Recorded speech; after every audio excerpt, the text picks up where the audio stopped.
प्रभु छाड़े करी छोह। बड़ा सार्थक शब्द छोह। भगवान ने छोह किया, कृपा की और जयंत बच गए। हनुमान जी भी यही कहते हैं, नाथ जीव तब माया मोहा सो निस्तरई तुम्हारे ही छोहा।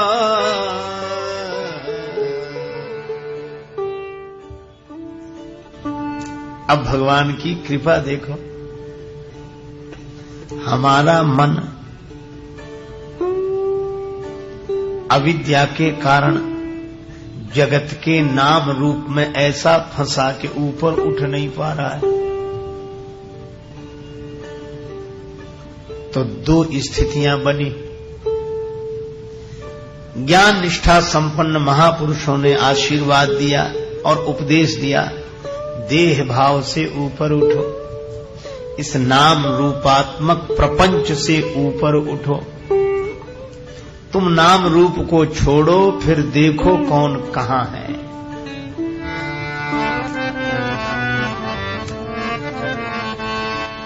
जो नाम रूप में जकड़े हैं, जो नाम रूप में,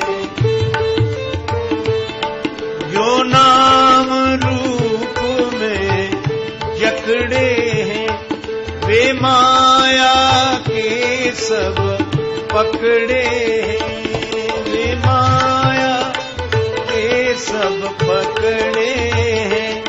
सब भेद दृष्टि के झगड़े हैं, सब भेद दृष्टि के झगड़े। और भेद दृष्टि हट जाए तो, हे मित्र दूर क्यों होते हो तुम, और नहीं मैं और नहीं। हे मित्र दूर क्यों होते हो तुम, और नहीं मैं और नहीं।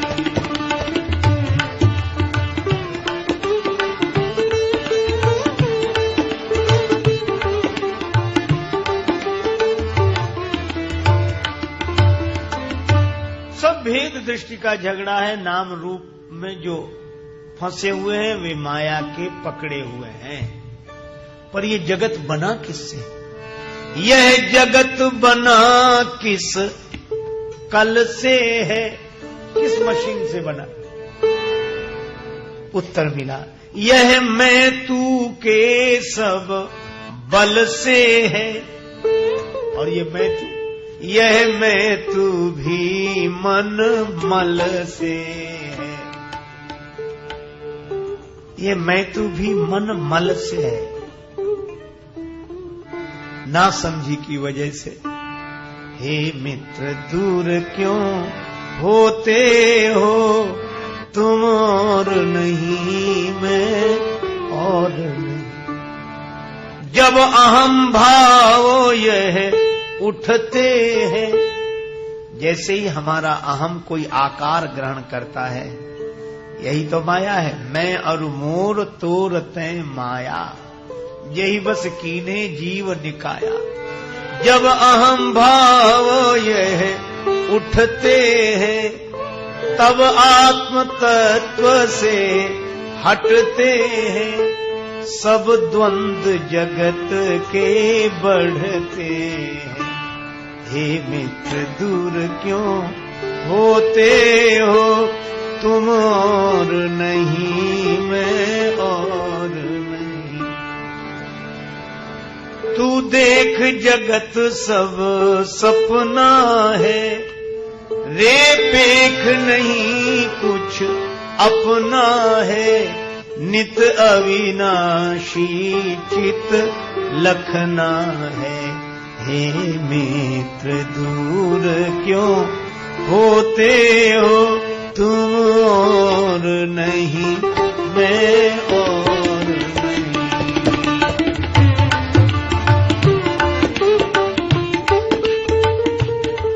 और नहीं, मैं और नहीं।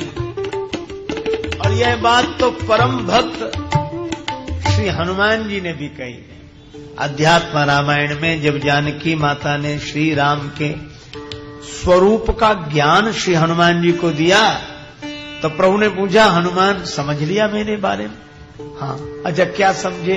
श्री हनुमान जी ने कहा, देह दृष्टिया तु दासो हम। देह दृष्टि से मैं आपका दास हूं। जीव दृष्टिया त्वदंश का, जीव दृष्टि से आपका अंश हूं। और स्वरूप दृष्टि से वस्तु तस्तु त्वमेवाहम् इति में निश्चिता मति।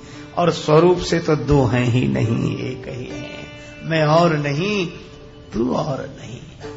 और यह अनुभूति होगी कब? जब देहाध्यास मिट जाए, हमारी वृत्ति इस अहम के आकार से मुक्त होकर ब्रह्माकार हो जाए। यह ब्रह्माकार वृत्ति ही के लिए गोस्वामी जी संकेत करते हैं, सोहम अस्मि इति वृत्ति अखंडा। एक महात्मा कहते हैं, हम ही थे भूले, हम ही में भूले, हमें ढूंढने हम ही चले, हम ही ने खोजा हम ही ने पाया, हमें मिले तो हम ही मिले। निजानंद मस्ती में मैं झूमता हूं, कहां कौन कैसा न मैं पूछता हूं। खिले हैं जमाने में गुल रंग बिरंगे, मिसाले भंवर हो के मैं गूंजता हूं। गुज़िश्ता जमाने में थे कर्म जितने, उन्हें ज्ञान होली में मैं फूंकता हूं। न जीने की इच्छा न मरने की चिंता, कजा से निडर हो के मैं घूमता हूं। मिली हैं जिनसे ये बेहद निगाहें, पकड़ उनके कदमों को मैं चूमता हूं। हुआ मुक्त सबसे बड़ी खुश नसीबी, फकीरी खजाने को मैं लूटता हूं। जिसको स्वामी राम तीर्थ कहते हैं, मेरा राम मुझ में, मैं राम में हूं। यह उन ब्रह्मानंद प्राप्त महापुरुषों की जो अनुभूति है, यह ज्ञानी जनों की अनुभूति है। वे इस देह भाव से ऊपर उठकर स्वरूप में स्थित हो गए। आत्मन्यो आत्मना तुष्टः। स्वामी राम तीर्थ पानी के जहाज में यात्रा कर रहे हैं, समुद्र में तूफान आ गया, डर लगा मन को। तुरंत बोले, कांपता है दिल तेरा अंदेश ऐ तूफान से क्यों? कांपता है दिल तेरा अंदेश ऐ तूफान से क्यों? ना खुदा तू, लहर तू, किश्ती भी तू, साहिल भी तू। खंजर की क्या मजाल के जख्म कर सके, तेरा ही है ख्याल के घायल हुआ है तू। यह जो ज्ञान निष्ठा संपन्न महापुरुषों का नित्य आनंद का अनुभव है, वे ज्ञानी नहीं, वे तो ज्ञान के स्वरूप ही हो गए हैं। ब्रह्मविद ब्रह्मैव भवति। तो गुरुदेव ने कहा कि ऊपर उठो, भगवान ने कहा कि मुझ तक आना है तो ऊपर उठो। तो जो ऊपर उठ गए वृत्ति से, देहाकार वृत्ति से ऊपर उठ गए, वे तो वहां पहुंच गए जहां वे स्वरूप से रहते हैं। पर भक्तों ने कहा कि हमारी जन्म जन्म की पकड़ इतनी मजबूत है कि हम ऊपर उठ ही नहीं पा रहे। हम लाख कहते हैं कि मैं शरीर नहीं हूं, थोड़ी देर को तो होश आता है, फिर झपकी लग जाती है, फिर अपने को शरीर ही मानने लगते हैं। और ये नाम रूप में ऐसे हम फंसे हैं कि प्रभु हम ऊपर नहीं उठ सकते। भगवान बोले, फिर हम तो तभी मिलेंगे जब नाम रूप से ऊपर उठो, तभी हमारे आनंद स्वरूप की अनुभूति होगी। सीढ़ी लगा रखी है, ज्ञान की सीढ़ी है, सत्संग की सीढ़ी है, इससे ऊपर उठो। एक भक्त ने हाथ जोड़कर कहा कि प्रभु सीढ़ी के दोनों उपयोग होते हैं। क्या? बोले उस सीढ़ी से ऊपर भी उठा जाता है और ऊपर वाला चाहे तो सीढ़ी से नीचे भी उतरता है। भगवान बोले, तो क्या चाहते हो? भक्त ने कहा कि अगर हम नाम रूप से ऊपर नहीं उठ पा रहे हैं तो प्रभु आप ही नाम रूप लेकर नीचे उतर आओ। भगवान ने कहा कि चलो ठीक है, हमारे देश में आओगे तो तुम्हें हमारे ढंग से आना पड़ेगा। चलो हम तुम्हारे देश में आएंगे तो तुम्हारे ढंग से आ जाएंगे। इसलिए जब देह भाव से कोई ऊपर नहीं उठ सका, तो भगवान ने अनुग्रह किया कि जो देह भाव से ऊपर उठ गए वे तो मुझ तक पहुंच गए, और जो देह भाव से ऊपर नहीं उठ सके उन तक हम पहुंच जाते हैं। और भगवान ने अपना एक नाम और रूप लेकर प्रकट हुए। निज इच्छा प्रभु अवतरेऊ, निज इच्छा निर्मित तन। भगवान के मन में संकल्प हुआ और वे भक्त के भाव के कारण प्रकट हो गए। अब इसमें सुविधा हो गई। अच्छा देखो, हमारे यहां भक्ति का बड़ा सुंदर भाव है। हम लोग शरीर से सच्चिदानंद नहीं है, स्वरूप से सच्चिदानंद है। पर भगवान जब अवतार लेकर आते हैं तो हमारे भक्तों का भाव है कि केवल स्वरूप ही नहीं, चिदानंदमय देह तुम्हारी, विगत विकार जान अधिकारी। भगवान तो शरीर से भी सच्चिदानंद है, शरीर से भी नित्य है। तभी तो भक्तिमती माता मीरा कहती है, नित दूल्हा मेरो कुंवर कन्हैया। नित्य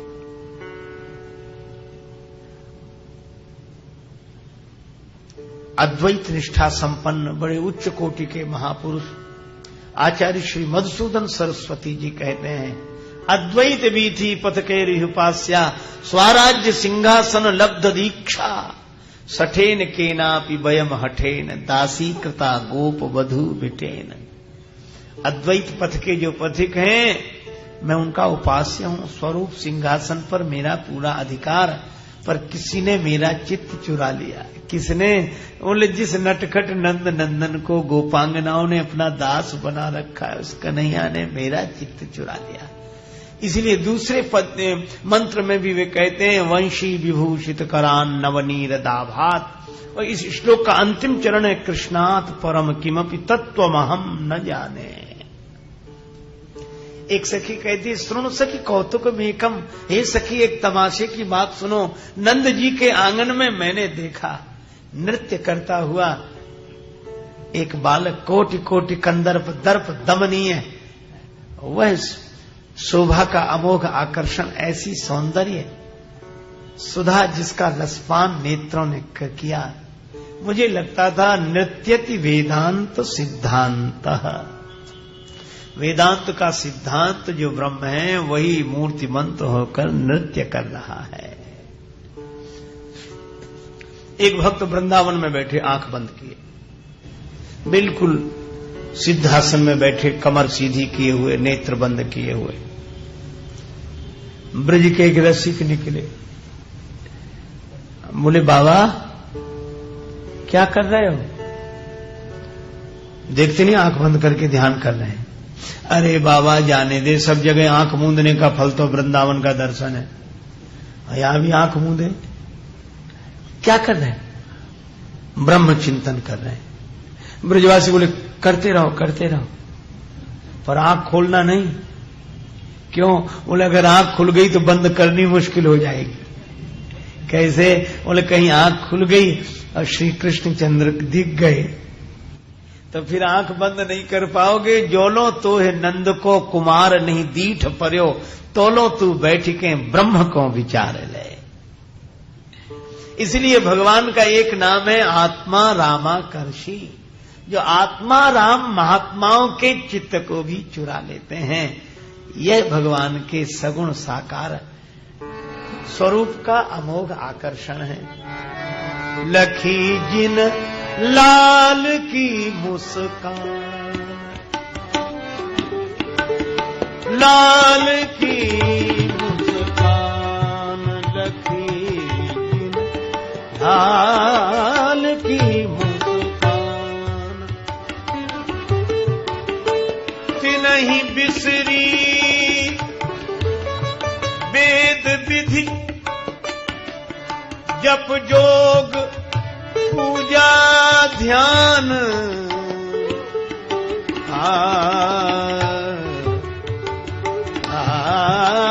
लाल की मुस्कान, लखी लाल की मुस्कान।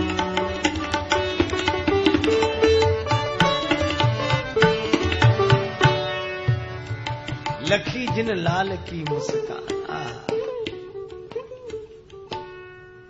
भगवान भक्त के लिए सुंदर रूप और नाम लेकर आते हैं, लीला करते हैं। सोई जस गाय भगत भवतरहि। इसीलिए अवतार, सीढ़ी को बोलते हैं अवतरणिका। भगवान अवतार लेते हैं,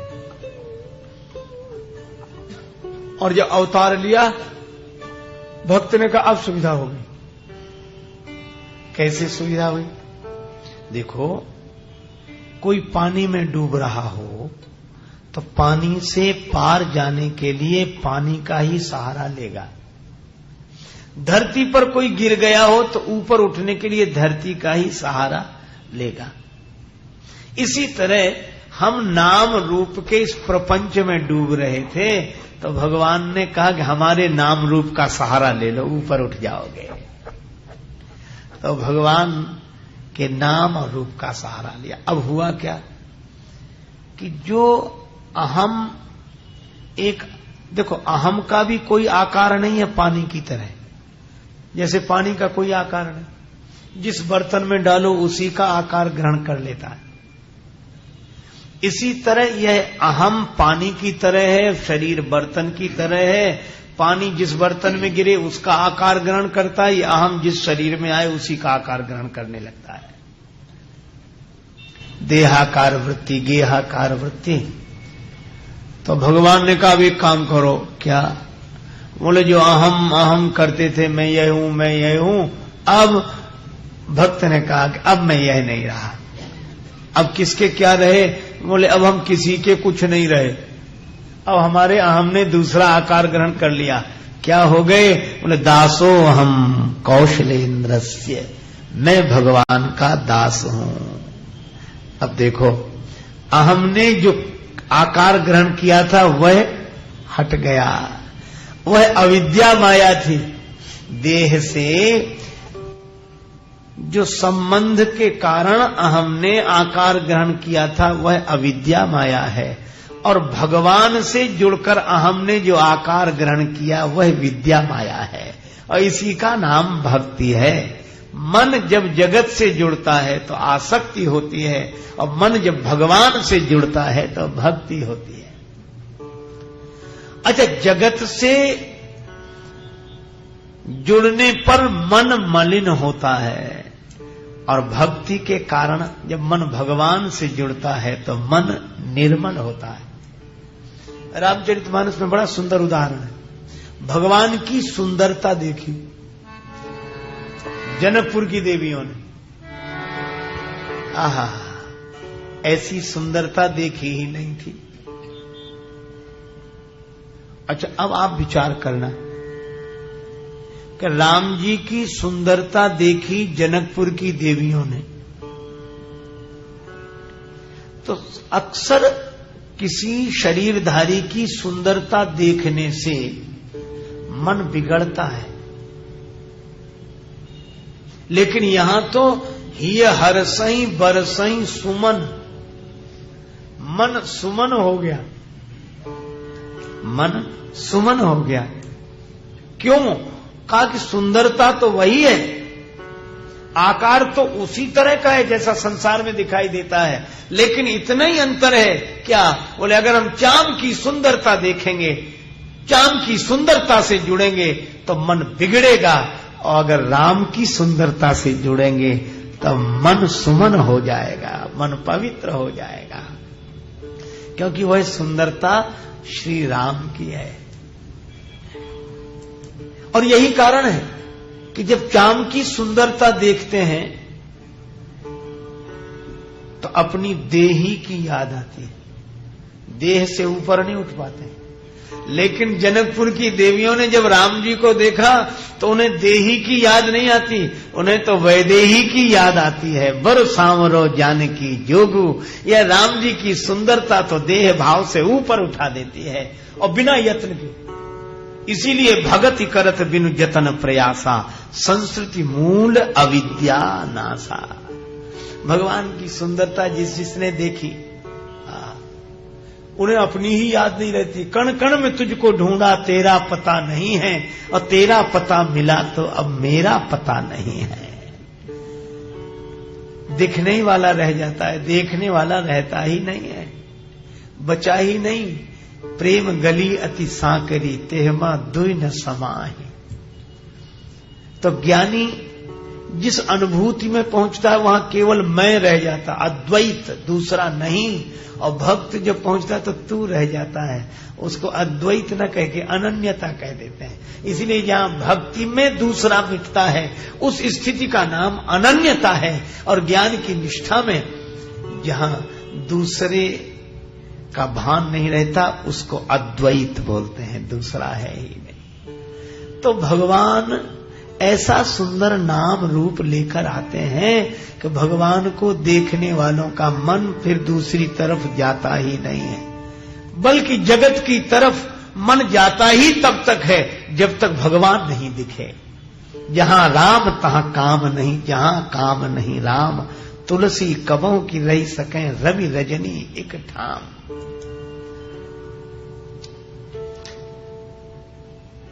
संत श्री तुलसीदास जी महाराज अपनी परिणीता रत्नावली जी के सौंदर्य के प्रति आकर्षित हुए और रात्रि के समय ही जमुना जी में कूद गए, मुर्दे का सहारा लिया, नाव समझकर पार हुए, छत पर लटकते हुए सांप को रस्सी समझकर ऊपर पहुंचे। रत्नावली जी जाग गई।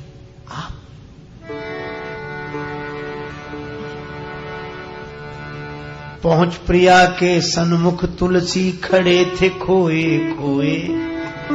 रत्ना बोली मैं तो जागी, आप अभी तक सोए।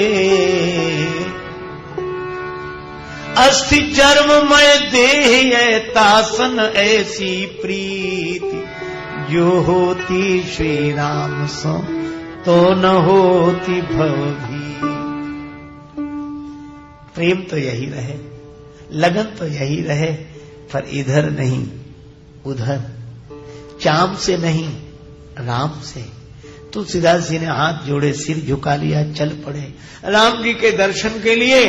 और जब चित्रकूट में राम जी का दर्शन हुआ, बस अब क्या देखना, अब किसे देखना। ऐसा सौंदर्य सार सर्वस्व भगवान के मुखचंद्र को देखकर कुछ देखना बाकी नहीं रहता। तो भैया भक्ति के कारण भगवान नाम रूप लेकर आते हैं, और भगवान के नाम रूप में भक्त का मन ऐसा स्थिर होता है कि जगत के नाम रूप में जाता ही नहीं है। तो भगति करत बिनु जतन प्रयासा। अच्छा एक बात, भगवान अगर प्रकट होकर दर्शन दें तो मन लगाने का प्रयास करना पड़ेगा, लग ही जाएगा उन्हें देखते ही। अरे ना लगे ऐसा प्रयास करने वाले भी सावधान नहीं रह सकेंगे। इस मैं कदे में आके कोई होश में रह ले, खुद होश की भी कुछ नहीं हस्ती है मैं कदे में। महाराज जनक कहते हैं, इन्हीं विलोकत अति अनुरागा, बरवस ब्रह्म सुखई मन त्यागा।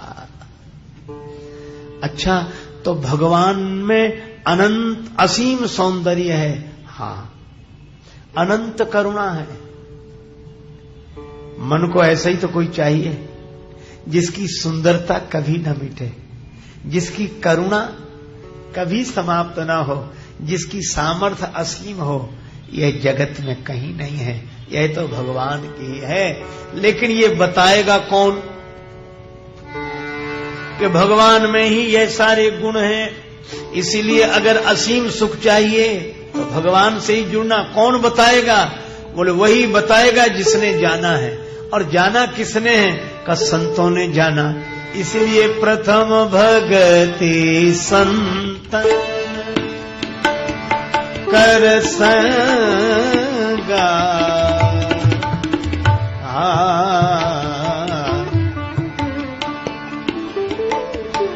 भगति संतन दूसर रति मम, कथा प्रसंग भगति संत